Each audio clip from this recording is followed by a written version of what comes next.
come to you. So first up is Minister Tufton. Good morning, Minister.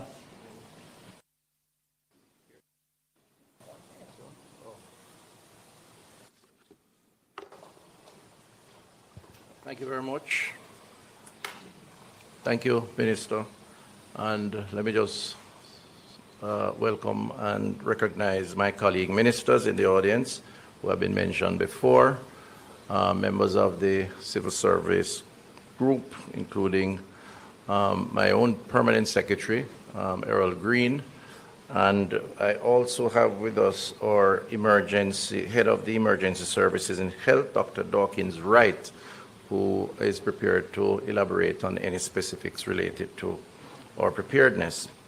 So I'll give you an update on our plans and what the possible impact of the storm is likely to have on the health services. So we do anticipate, even though we hope not, that given what is being projected, that there will be some disruption in our health services, interruption of supply chains, including for medications, the possibility of injuries from wind damage, debris, and falling trees, the risk of waterborne or vector-borne diseases from flooding and stagnant water, challenges to our most vulnerable, among them people living with chronic diseases, the elderly, persons with disabilities, pregnant women, and children. So there's likely to be an impact on the entire society, or entire lives, and we need to prepare for that. The Emergency Operation Center is now fully activated within the Ministry of Health and Wellness. It's a 24-hour center which keeps in touch with all the collaborating agencies and mans from that space the response that is required throughout the country. And that is up and running.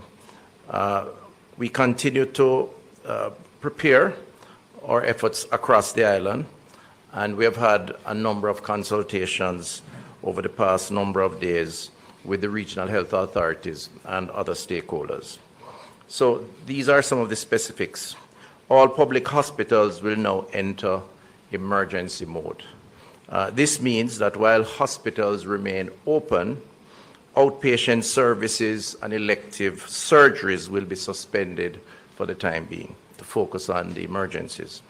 Visitations will be limited, and family members are asked to pick up their relatives who have been admitted for non-critical reasons, and the respective hospitals will reach out to those family members. We have to reserve bed space just in case we need them for emergencies.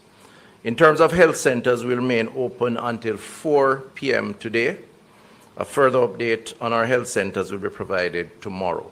So up to 4 p.m. you can access health centers across the country. We have 325 across the country. In terms of the system readiness, there are approximately 116 priority facilities, 25 hospitals, and 91 type 3 to 5 health centers. A verification exercise has been conducted with key capacity indicators, which include the following: human resources, some 702 personnel identified and are on standby across parishes for emergency response activation. All assessed facilities have documented staff welfare measures in place, so we have personnel in place. Secondly, command and control, 100% of priority facilities have established identifiable command centers to coordinate emergency response operations with clearly defined roles and responsibilities. Backup power systems, 75% of priority facilities have functional backup electricity systems, generators with fuel reserves, capable of sustaining power for some 72 hours post-disaster. And the generator project has equipped some 21 primary care facilities, increasing the total to 60 facilities across the country. This is for primary care, the health centers. Medical gas and supplies, 100% of priority facilities have sufficient medical gas supplies, estimated to last some 72 hours. Strategic stockpiles of medications and medical consumables have been verified and are maintained at a minimum 72-hour level. Infection prevention and control, 100% of priority facilities have been documented infection prevention and control protocols and system visibly in place. Transportation fleet, 87% of priority facilities reported having fully functional transportation or vehicles fleet for emergency response and patient support. Communication capacity, 75 UHF radio systems available for mobile response teams. Based on radio check, JICA emergency communication project is in operation in some areas as of July 2025. Starlink backup communication system have been tested in Western region for enhanced redundancy. So we are putting in and have put in communication systems to be able to communicate if there are disruptions in normal channels.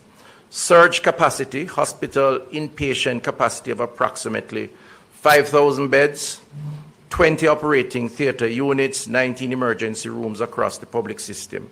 And there are plans for the rapid redeployment of mobile response teams if required. And there's one functioning field hospital, which is currently being deployed at the Maypen Hospital. Multi-sectoral coordination, parish, hospital, and National Health Disaster Committee meetings have been convened. The Water, Sanitation, and Hygiene Coordination Committee has been established and engaged with partner agencies, including agencies that are here, the NWC, UNICEF, Food for the Poor, JDF, and the NWA. I want to just use the opportunity, having given these specifics, to encourage Jamaicans to work with us to ensure their safety and good health during this period. Ensure that you have at least 72 hours of essentials in a storm-ready kit, somewhere that it can keep dry, okay? And storm-ready kit is sophisticated sounding, but it could be a plastic bag. Ensure that you include in this non-perishable food. Spoiled food can be a source of serious health concerns if you have no light and your refrigerator goes down. So the tin stuff, right? And other non-perishable foods. Water is essential because waterborne diseases tends to be the logical consequence after a storm. Medications, flashlight, battery-powered radio, and extra batteries. So it's important that the public take the next number of hours to prepare themselves. If you have chronic illnesses like diabetes, hypertension, kidney disease, respiratory ailments, ensure that you have your medicines and know how to take them if services are disrupted. And we do encourage persons to communicate with their health provider in anticipation of the possibility of disruption. So whatever clarity they need, they can get before. We also would like to say and encourage you to stay tuned to updates, and I'm sure there may be the Met Service and ODPM and so on that will give updates, but the Ministry of Health will also provide updates as necessary, and the extent to which you can get those updates from main media, traditional media, or otherwise you should. However, my closing remark is that be also cautious around the social media communication and ensure that it comes from sources that are credible. In disasters, we tend to get a lot of misinformation. Everybody's an expert, and we could create confusion in that way. So we discourage those who would like to be an expert but know they are not from communicating unless they're absolutely sure. And we certainly encourage the public to stay tuned to the recognized and authoritative sources around this. Thank you very much, and we wish all a safe passage through this storm. Thank you very much, Minister Tufton. And I know that his permanent secretary is here, Errol Green, I acknowledge you, Permanent Secretary in the Ministry of Health and Wellness, and he is also going to be staying to answer some of the questions at the end. So we have a lot of updates to get through, and the man of the moment, usually you're used to seeing Evan Thompson, but today we have a really wonderful person from the Met Service, Rohan Brown, who will be the one that will be providing the update. And so he will be coming to do his presentation. And after that, we will have Minister Samuda coming forward also. So please welcome Rohan Brown from the Met Service, a new voice for us here. Thank you.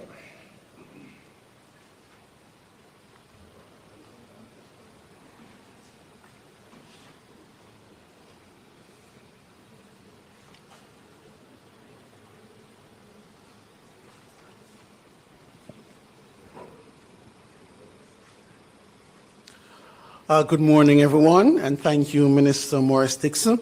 At this time, the Meteorological Service continues to closely monitor Tropical Storm Melissa, which has shown a slight increase in forward speed, but remains a slow-moving system across the central Caribbean waters. Now, for those tracking as of 10 a.m., the center of Tropical Storm Melissa was located in latitude 15.5 degrees north, 74.9 degrees west, or about 215 miles southeast of Kingston, Jamaica. The system is moving slowly towards the northeast near 7 kilometers per hour, and maximum sustained winds are up to 75 kilometers per hour with higher gusts. Now, we have gone from a tropical storm watch to a warning because tropical storm conditions are likely within 36 hours within the Jamaica area. And we have also gone to a hurricane watch because hurricane conditions of 119 kilometers or more in terms of wind speed are likely over Jamaica over the next 48 hours. Now, little strength in forecast is expected over the next day or so. But what is interesting, we just had a discussion with the National Hurricane Center, and coming out of that is that Melissa could become a major hurricane sitting south of Jamaica on the weekend. And that, of course, is something that we have to pay special attention to. Generally, in terms of the impacts, we're expecting significant rainfall amounts that could cause localized flooding and landslides, especially over low-lying and flood-prone areas due to Melissa, and of course the antecedent conditions of the heavy rainfalls over the last couple of weeks, which would allow the soils to be very wet or saturated at most. And strong gusty winds are likely in terms of tropical storm winds over Jamaica Friday into the weekend, and as such we have gone for the tropical storm warning, and the hurricane conditions are likely on Saturday, and therefore we have gone for a hurricane watch as well. Marine interest should expect widespread showers and thunderstorms accompanied by tropical storm force winds today and continuing into the weekend. Winds reaching hurricane strength are likely on Saturday, particularly over southern and eastern offshore areas. And of course, we're advising that all marine operators, including fishers on the quays and banks, should have by now be in port, and we're urging them to complete their necessary safety precautions without delay.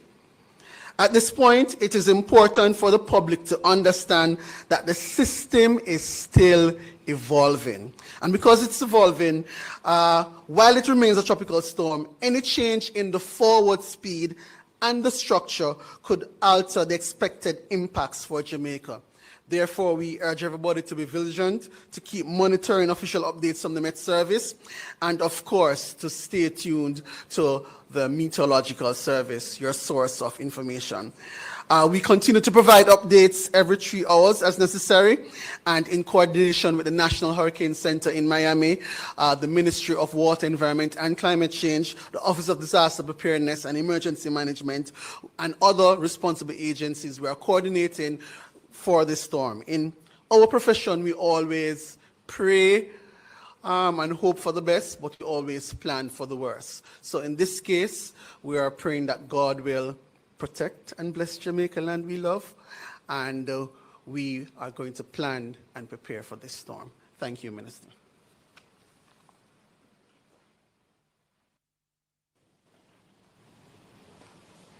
All right, you heard it. That's the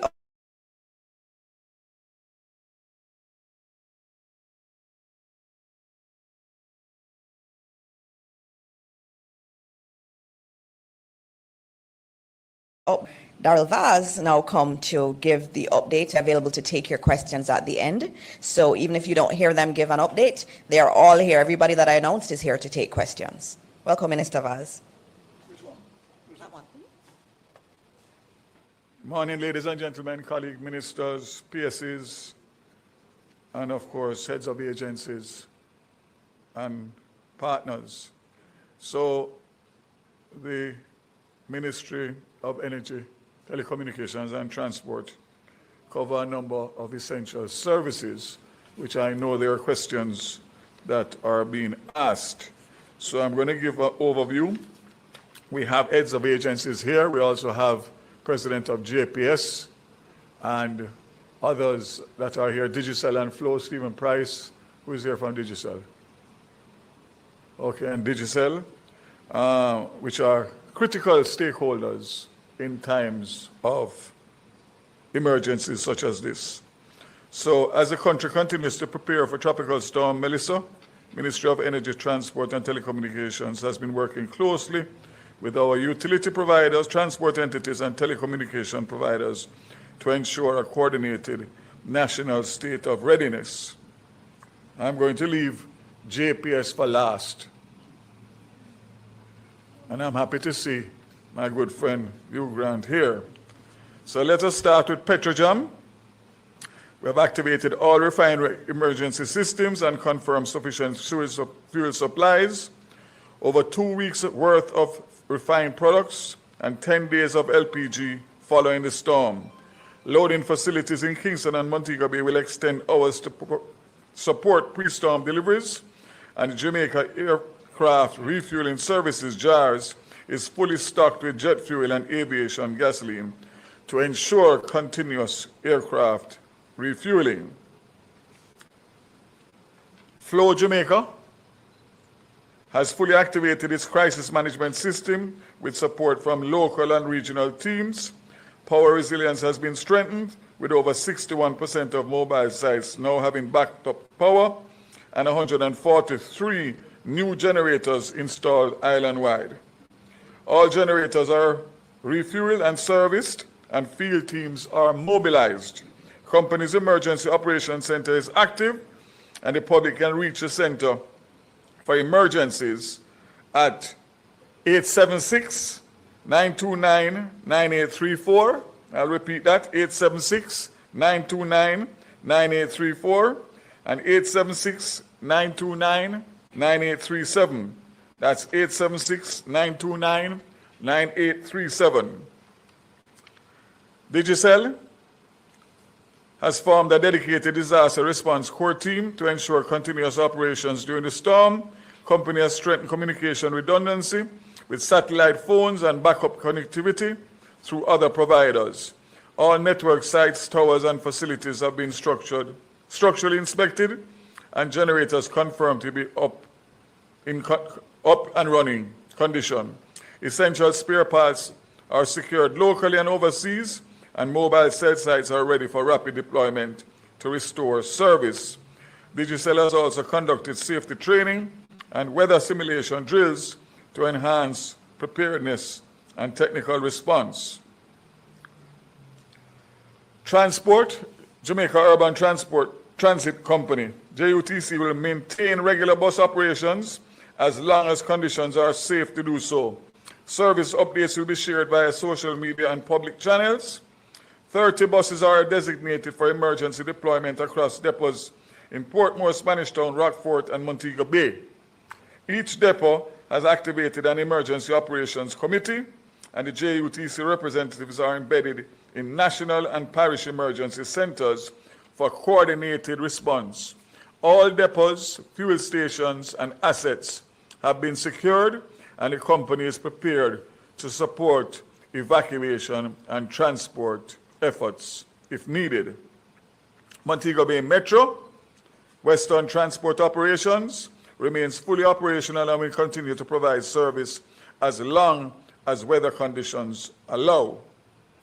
Toll authority, highway operators, very important. Highway operators are now on alert to respond to any emergency direction that the minister may issue when it becomes necessary, which means that if the storm or the hurricane is creating panic and the highways are congested, I will give the direction to open the highways, toll booths, free of cost to the commuters during the period of the storm. Airports Authority of Jamaica, important for those of you who might be planning to leave. Emergency protocols are fully activated at Jamaica's international airports in preparation for Tropical Storm Melissa. At Sangster International Airport, MBJ Airports Limited has implemented pre-hurricane measures, including drainage and tree clearing, testing of generators with a 36-hour fuel reserve, and positioning of emergency supplies. At Norman Manley International Airport, PACAL has directed stakeholders to secure assets and complete drain cleaning, structural checks, and power system tests. Both airports will expedite reopening once safety is confirmed, with updates shared through official bulletins, social media, and coordination with airlines and government partners.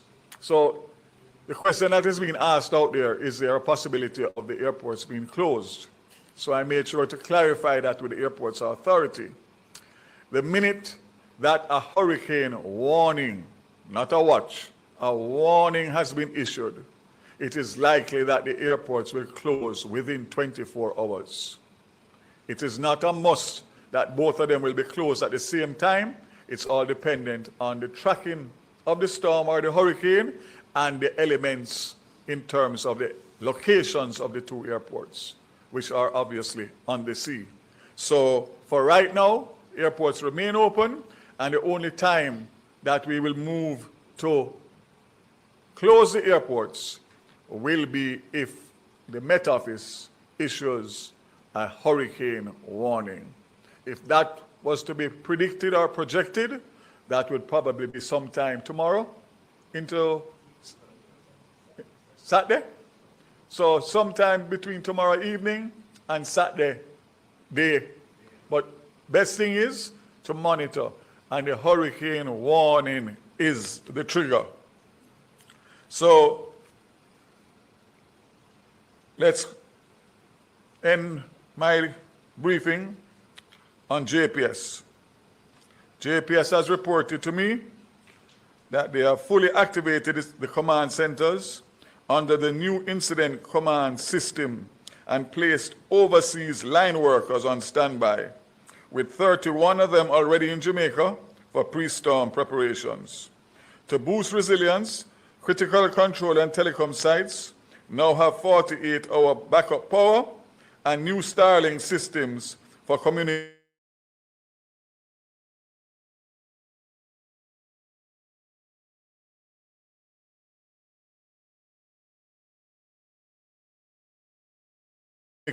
with over 115%, and grid reinforcement have been intensified, especially in key transmission areas across western and eastern parishes. JPS is coordinating closely with national agencies and utilities to ensure safe access and timely and consistent customer updates. So this is welcome news to me, and it obviously is as a result of our experiences of Beryl. So I want to say that I can see that the JPS is being proactive, and I see Mr. Hugh Grant here, and I know he and I will be having several conversations between now and whenever the event, as I know that he would not like for he and I to have the same words that I had last year, this time with Beryl. I'm going to ask him to say a few words. You want to wait until after Minister Samura? You can do now.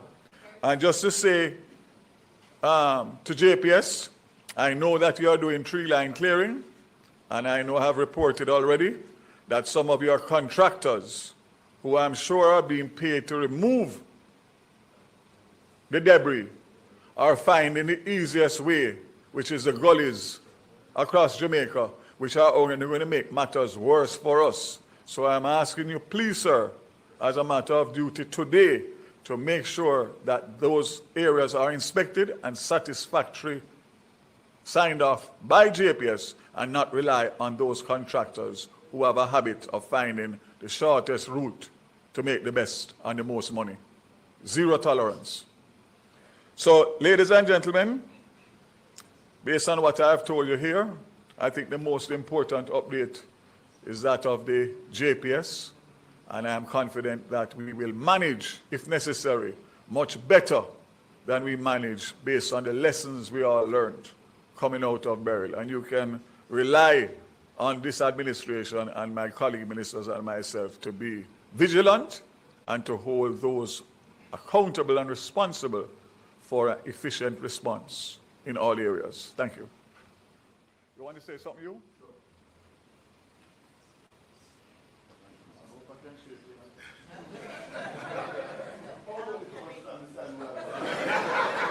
That's the kind of partnership we're going to have. Thank you. I appreciate that. Didn't get me, eh? Good morning, everyone.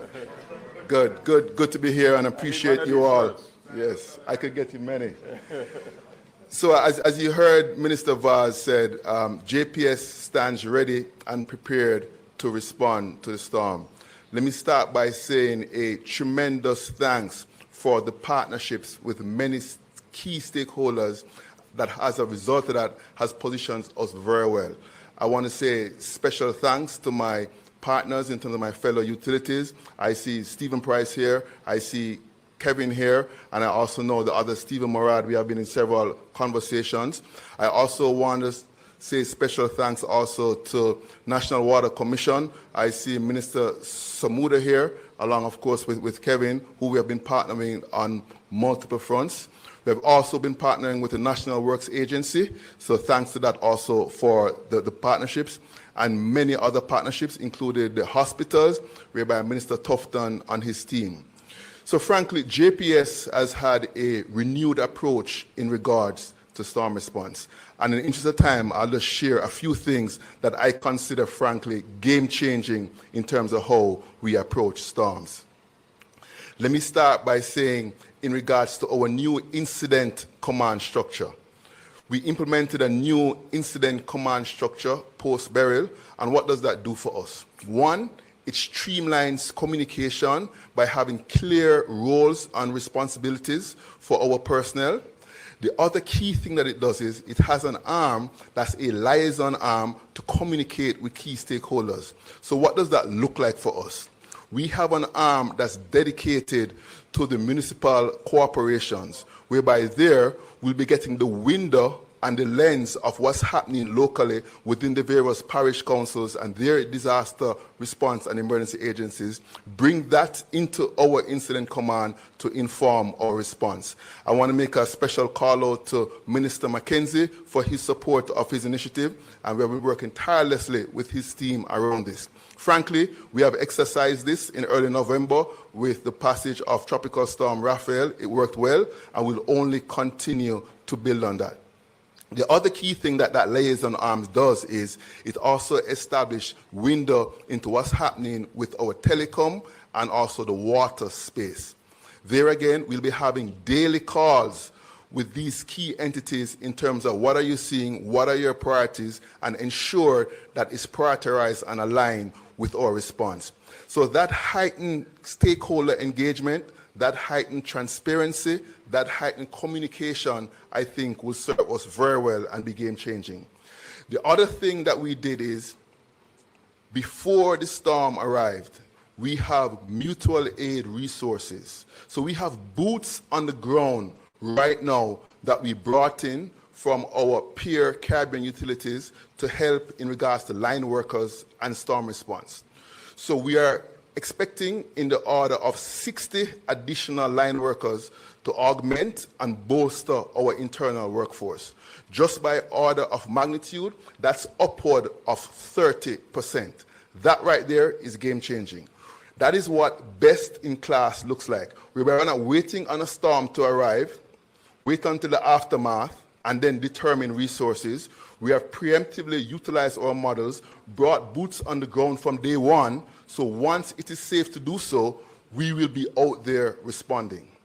We have also activated our incident command structure, whereby we're going to be working 24/7, non-stop, to safely and timely restore power to our customers. We're going to have very open and transparent communication, and we're going to be aligned around the priorities of ODPEM and other key stakeholders to ensure that we get the lights back on as safely and as quickly as possible. With all that being said, let us be frank. We have faced multiple weeks of significant rainfall. What does that mean for us? The ground is saturated. Saturated ground combined with increased rainfall in the order of what I'm hearing 6 to 12 inches, plus winds sustained in the order of 50 miles per hour, increases the likelihood of power outages. So I'm standing here to let you know the lights are going to go out. So let us plan for the lights going out. With that being said, we are committed, we are positioned, we are resourced, and we stand ready to respond. I also have confidence in the work that we have done in regards to our infrastructure improvement. Minister Vaz mentioned the intentional focus on vegetation management. Frankly, we have changed our strategy around vegetation management, whereby we're being more intentional in removing trees. Before, there was a strategy of having covered conductors in the vicinity of trees. But what we saw is that works well on a blue sky day. However, during storms, what happens? The tree falls. Where does it fall? Into your line. So we're removing the vegetation, and we have done that. We have done over 7,000 kilometers of lines, way ahead of our targets for this year. With that being said, I kindly take the minister's feedback in terms of an opportunity for us to do a better job and hold our contractors accountable with the cleanup that has not gone unnoticed. I'll take that back, and we'll redouble our efforts in that regard. The other thing that we have done is we have increased our spend in regards to our infrastructure and the rollout of smart devices. What does that look like? We have partnered with the Ministry of Health, Minister Tufton and his team, where we now have smart devices on priority circuits supplying hospitals. What does that mean? We have devices that can sense outages, and automatically transfer to other circuits, thereby restoring power. We have also partnered with Minister Samuda and his team, whereby we have prioritized circuits that are feeding critical water pumps. One such thing is in Logwood on the west, where a critical pump supplying the entire western area. We have reinforced the grid, we have enhanced our veg management, and we have open communications to these facilities. That would help us to have a much better response. The other thing that we have done is created more visibility around the grid, whereby we have rolled out our smart meters. With that, I'm going to close by saying, safety is our North Star. And the safety of the members of the public, the workers, and all who are out there responding is of ultimate and utmost importance to us. That would guide us in what we do each and every day, and we stand united with all to share and respond. Thank you very much. I appreciate you all. Thank you. You can say a last word. I can say he could have summed it up by saying easily that he got my memo from last year.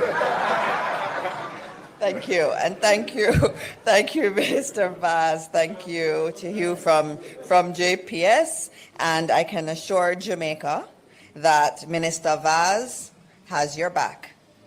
We know that last year it did not go well, and I know last year I hosted the prep meetings before the storm, and everybody said all the right things, and it didn't go as planned. And I know Minister Vaz is going to make sure that things go better than they did last year. We are now going to hear from the other telecom provider that's really, really important and Jamaica wants to hear from, and that's the NWC. And with us we have Kevin Carr, the acting head of the NWC, who will come forward to do a quick presentation.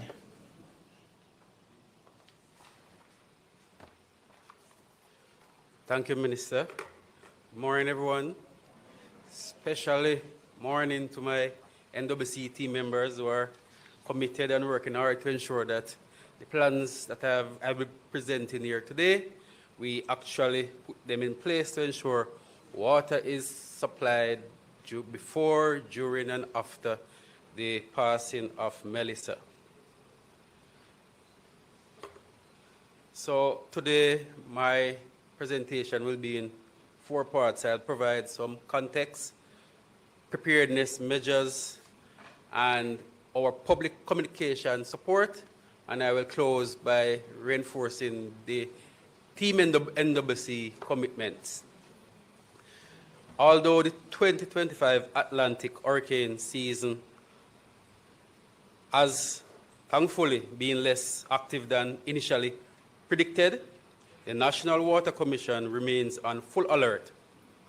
With Tropical Storm Melissa now developing in our region, we continue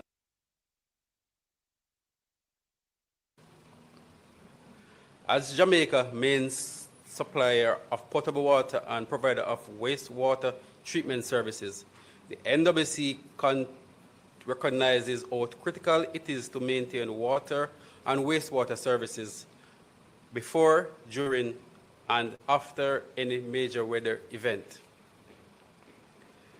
Next, we will share what we at NWC have been doing to ensure we are prepared. From the beginning of this year hurricane season, we activated our hurricane preparedness and response plan, ensuring that systems, personnel, and communication channels are in place to respond swiftly and effectively. Our priorities remain clear: to protect the safety of our employees, infrastructure, and critical assets.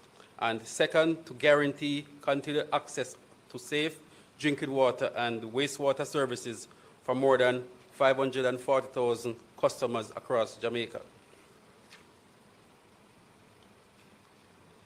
Next, I will share our current state of readiness for Tropical Storm Melissa. With the development of Tropical Storm Melissa, the NWC has moved into heightened state of readiness. Key actions include: all hurricane response team members have been briefed and placed on high alert. Managers have met with their parish disaster committees to continue local actions. Heavy equipment, including water trucks and backhoes, has been prepared or placed on standby in regions where contractors' support may be required. Private providers of standby generators have also been engaged in case additional capacity is required.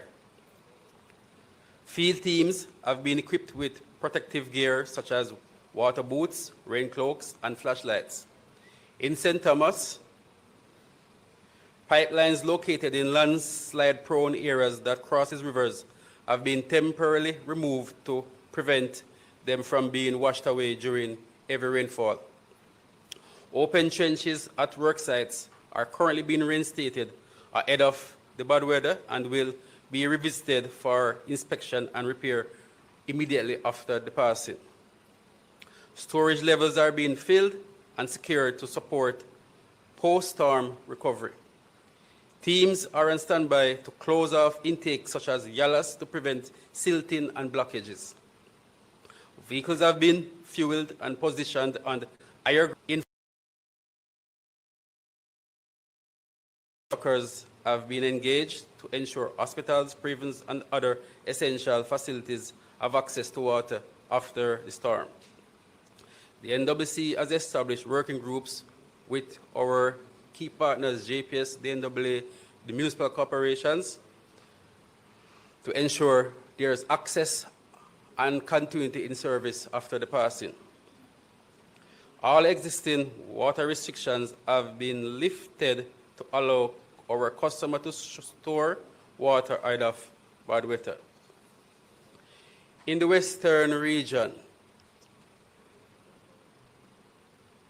particular attention has been given to the Great River Water Treatment Plant, which serves Greater Montego Bay and its environs. This facility is often challenged with high turbidity during heavy rainfalls. In preparation for the coming weather, the intake at the Great River was taken out of operation for a new, more efficient pump to be installed. We have commissioned back in operation the full capacity of Great River water treatment plant last night, and our customers should gradually see improvement in service as of this morning. Next, I will share our public communication and support. The NWC also began sharing hurricane and tropical storm safety tips across our social media platforms and websites to help customers prepare and stay informed. We encourage the public to rely on these official channels for accurate, timely updates and advisories. And finally, the NWC remains committed to public safety, service continuity, and operational resilience. We extend sincere thanks to all our dedicated teams across the island who continue to work tirelessly to keep water flowing and wastewater systems functioning under challenging conditions. We urge everyone to stay safe, follow the instructions of the national authorities, and continue to conserve water as we monitor the progress of Tropical Storm Melissa. Thank you. Thank you, Mr. Carr. Our last speaker will be Minister Samuda for today. We're going to be taking a lot of questions right after Minister Samuda. Everybody who is here in the audience can answer questions from the media, and so we'll get to that very quickly. So over to you, Minister Samuda. Thank you, Minister. Allow me to acknowledge Minister Desmond Mackenzie, who is joining us online, and thank him for the leadership he has been displaying since we've been under threat with the storm. Allow me to acknowledge all colleague ministers, permanent secretaries, heads of agency, indeed members of the utilities who have joined us. See JPS, Flow, Digicel, and of course NWC. I started yesterday by reminding folks that the situation is indeed serious. As at 8 a.m., as you would have heard, we would have moved to a tropical storm warning and to a hurricane watch. Now, as we said yesterday, that means it is indeed time not to panic, it is in time to plan. What you would have heard thus far is that planning has indeed been underway since Hurricane Beryl last year, under the leadership of Prime Minister Andrew Holness and indeed Minister Desmond Mackenzie. All of our disaster risk management systems are indeed in place, and we've been working seamlessly together with him through the Met Service. So the first thing I'd like to highlight and bring to the country's attention is that, yes, we are aware and have taken recommendations and indeed some fair criticism that we have some work to do on the communication protocols from Met Service. So over the coming 24 hours, you'll see significant improvement in communication of exactly what is happening, as we know there's a fair bit of anxiety within the society. But in that communication, we are encouraging, as Minister Tufton did, that members of the public stick to official sources. The official sources will be the Met Services website and indeed social media accounts, the ODPEM website and social media accounts, the Office of the Prime Minister website and social media accounts, Ministry of Education, Youth, JIS, Ministry of Water, doesn't quite have a website yet, but certainly we have social media accounts. But the broader point is that we're encouraging all members of the public, regardless of what your concern is, whether it's just general